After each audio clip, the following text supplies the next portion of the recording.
Continuando em neuroanatomia funcional, hoje vamos falar sobre os nervos cranianos. Algumas generalidades: os nervos cranianos são os que fazem a conexão com o encéfalo, mas esses nervos são considerados nervos periféricos.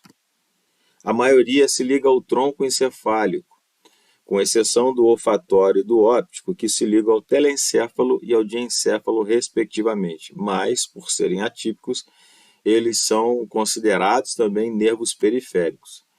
São numerados em sequência crânio-caudal, do 1 até o 12, e os nervos 3, 4 e 6 são os nervos que inervam a musculatura dos olhos, né? Principalmente a musculatura extrínseca dos olhos.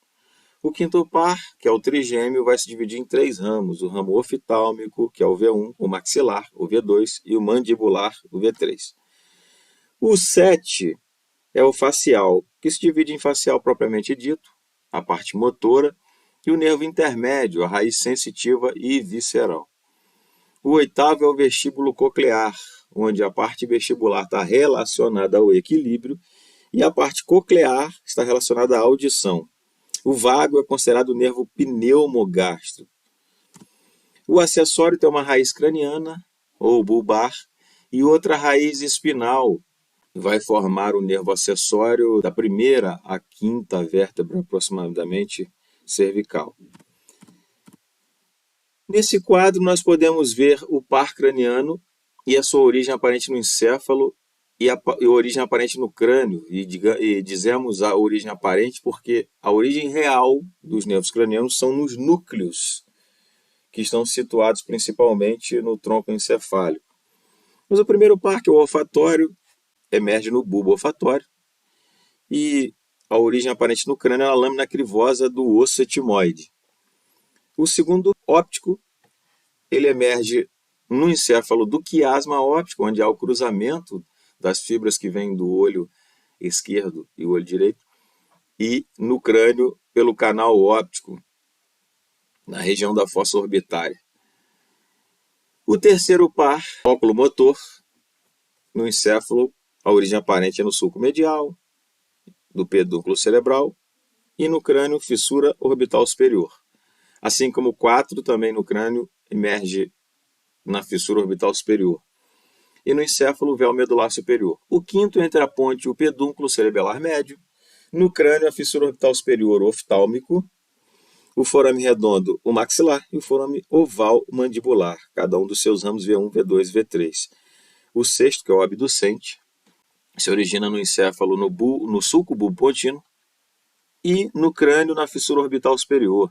O 7, que é o facial, no encéfalo, no sulco bulbo-pontino, lateralmente ao sexto par, e a origem no crânio é no forame estilomastoide. O 8º, que é o vestíbulo coclear, também no sulco bulbo-pontino, lateralmente ao sétimo, e no crânio ele penetra no osso temporal pelo meato acústico interno. O 9º, ele se origina no encéfalo, no sulco lateral posterior do bulbo, e a origem aparente no crânio é o forame jugular, junto com o 10, que é o vago, e o 11, que é o acessório. A origem aparente no encéfalo do vago é no sulco lateral posterior, caudalmente ao 9º, e o 11º, que é o acessório, no sulco lateral posterior do bulbo, a raiz craniana, e na medula espinal, de C1 a C5 aproximadamente. O 12º emerge no sulco lateral anterior do bulbo, adiante da oliva, e no crânio é no canal do hipoglosso. Os componentes funcionais, aqui podemos ver que as fibras aferentes são aquelas fibras que recebem o estímulo e levam até o sistema nervoso. Elas são divididas em fibras somáticas que podem ser subdivididas em gerais e especiais, assim como viscerais, que podem ser subdivididas em gerais e especiais. E as fibras eferentes são as fibras que levam do sistema nervoso até a periferia ou até algum órgão a resposta. Elas são divididas em somáticas, simplesmente, ou viscerais, que também são subdivididas em gerais e especiais. Os componentes aferentes, os órgãos da visão, audição, gustação e olfação são mais complexos e têm receptores denominados receptores especiais, né? Os demais são encontrados em todo o corpo e são denominados gerais. Assim temos, fibras aferentes somáticas gerais originam-se em esteroceptores e proprioceptores. Futuramente nós falaremos melhor sobre os proprioceptores, que estão principalmente nas articulações, nos tendões, que conduzem impulsos de temperatura, dor, pressão, tato e propriocepção. As fibras aferentes somáticas especiais, elas originam-se na retina e no ouvido interno. E como na retina e no ouvido interno, são responsáveis então por visão, audição e equilíbrio. Visão na retina e o ouvido interno, audição e equilíbrio. Audição pela parte coclear e equilíbrio pela parte vestibular. As fibras aferentes viscerais gerais ou visceroceptores são responsáveis por transmitir a dor visceral. E as fibras aferentes viscerais especiais são os receptores gustativos e olfatórios. São viscerais por serem encontrados em sistemas viscerais, como o sistema digestivo e o sistema respiratório. Os componentes eferentes. As fibras que são eferentes viscerais, elas pertencem à divisão parasimpática do sistema nervoso autônomo e terminam em gânglios viscerais, né? São as chamadas fibras pré-ganglionares. As fibras que inervam os músculos estriados miotômicos, elas são denominadas fibras eferentes somáticas. Dentro desses componentes eferentes, nós podemos ter uma subdivisão. As fibras eferentes podem ser subdivididas. Aqui em cima nós vemos em fibras somáticas, que são os músculos estriados ou os músculos esqueléticos miotônicos, e as fibras viscerais, que vão pegar principalmente as especiais, com músculos estriados esqueléticos branquioméricos, que isso tem a ver com a origem embrionária desses músculos, e gerais, com os músculos lisos, o músculo estriado cardíaco e as glândulas. Agora, começando os nervos propriamente ditos, nós vamos começar no nervo olfatório, que é o primeiro par. Ele se origina na região olfatória de cada fossa nasal e atravessa a lâmina crivosa do etimoide, terminando no bulbo olfatório. Ele é responsável por transmitir os impulsos que dão origem à nossa sensação de cheiro, né, de aromas. Eles são exclusivamente sensitivos. E as suas fibras aferentes são viscerais especiais. Passando para o segundo nervo, que é o nervo óptico, ele é originado na retina, na verdade ele é como se fosse um prolongamento da retina, e se une ao lado oposto no quiasma óptico, onde há o cruzamento, logo acima da hipófise, ali na região de cela túrcica, cruzando parcialmente as suas fibras até o corpo geniculado lateral. Ele também é exclusivamente sensitivo, e as suas fibras aferentes somáticas são especiais. Agora eu vou falar conjuntamente aqui o óculo motor, o abducente e o troclear, né? O terceiro, que é o óculo motor, o sexto, que está invertido a ordem ali, que é o abducente, e o quarto, que é o troclear, e vamos falar eles três juntamente pela importância deles na mobilidade ocular. Esses nervos são motores da musculatura extrínseca do olho. Eles inervam também o músculo elevador da pálpebra superior. Os retos superior, inferior e medial, que são inervados pelo terceiro par, esses aqui são inervados pelo terceiro par, ou óculo motor. O oblíquo superior inferior, oblíquo superior, ele é inervado pelo troclear, que é o quarto par, e o oblíquo inferior é inervado também pelo terceiro par. As fibras eferentes são somáticas, eles inervam a musculatura extrínseca do olho. E as fibras eferentes viscerais gerais inervam a musculatura intrínseca, principalmente o músculo ciliar e o esfíncter da pupila, que são os músculos que são responsáveis pela miose e pela midríase. Nesse esquema aqui, nós vamos ver a representação da origem aparente no encéfalo do terceiro par, que é nessa região entre o mesencéfalo e a ponte, e ele vai inervar o gânglio ciliar, que vai levar o neurônio para a musculatura que controla o movimento de miose e midríase, musculatura da íris. Ele inerva o reto medial, o reto superior e também o músculo elevador da pálpebra, além de o músculo reto inferior, o músculo oblíquo inferior, o músculo ciliar e o músculo esfíncter da pupila. Logo abaixo aqui na ponte nós temos o quarto nervo, que é o troclear, que é o responsável por inervar a musculatura oblíqua superior, que faz o olho olhar para baixo e para dentro. E o sexto par, que é o abducente, ele inerva exclusivamente o músculo reto lateral, que faz a abdução do olho. O nervo trigêmeo, o quinto par, ele é um nervo misto, que tem uma raiz sensitiva e uma raiz motora. A raiz sensitiva é dividida em V1, V2 e V3. V1, ramo oftalmico, V2 o maxilar e V3 o mandibular, responsável pela sensibilidade somática da maior parte da cabeça. As fibras são aferentes somáticas gerais. No desenho ao lado aqui nós podemos observar, nessa parte amarela aqui, que é o território de inervação da raiz oftálmica do V1, que pega um pouco mais da metade do crânio aqui, da cabeça do couro cabeludo, e vem até a parte superior do nariz aqui. O V2 pega nessa região de maxila e o V3 pega a região mandibular, excetuando o ângulo da mandíbula. O nervo facial é o sétimo par. Ele emerge no sulco bulbopontino. Ele tem uma raiz motora, que é a facial propriamente dita, e a raiz sensitiva e visceral, que é o nervo intermédio.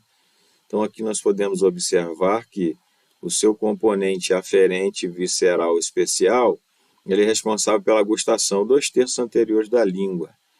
O visceral geral é responsável por inervar a parte posterior das fossas nasais e a face superior do palato mole. A fibra aferente somática geral vai inervar parte do pavilhão auditivo e do meato acústico externo. Já a região eferente visceral geral inerva a glândula submandibular, sublingual e glândula lacrimal. E a parte eferente visceral especial é a parte responsável por inervar a musculatura da mímica facial.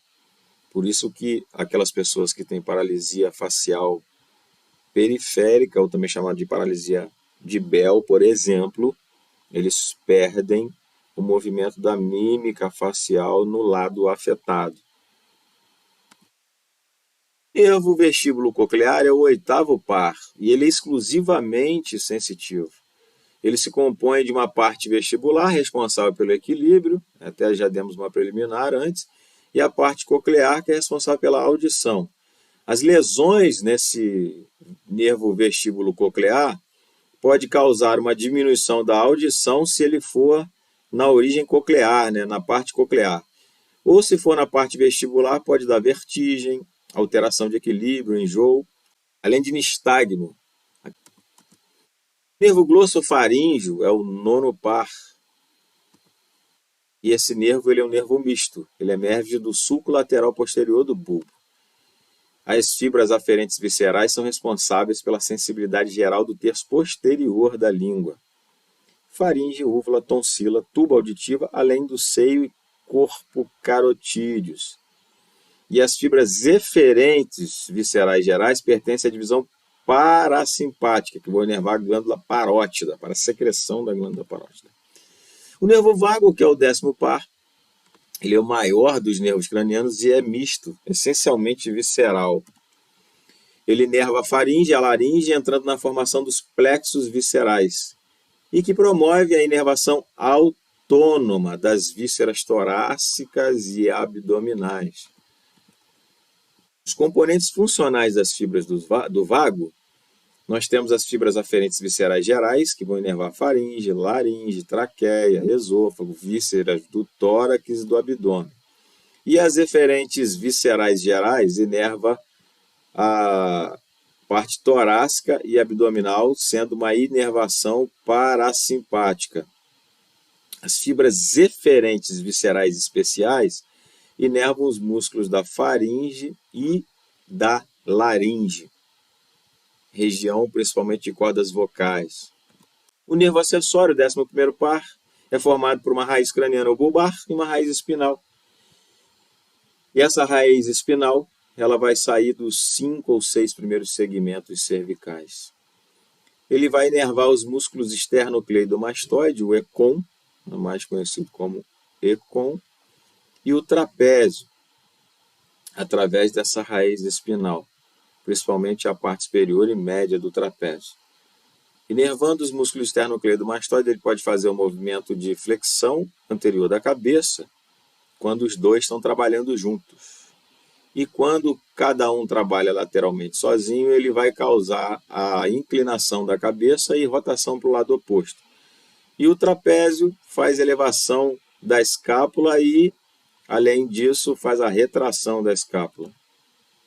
Funcionalmente, as fibras oriundas da raiz craniana que se une ao vago são de 2 tipos. Fibras eferentes viscerais especiais, são os músculos da laringe, o nervo laríngeo recorrente. E as fibras eferentes viscerais gerais são as vísceras torácicas, juntamente com as fibras vagais. O nervo hipoglosso é o 12º par, ele é essencialmente motor e distribui-se aos músculos intrínsecos e extrínsecos da língua. Nós temos um exemplo aqui numa figura da língua. Nas lesões desse hipoglosso vai haver paralisia da musculatura de uma das metades da língua.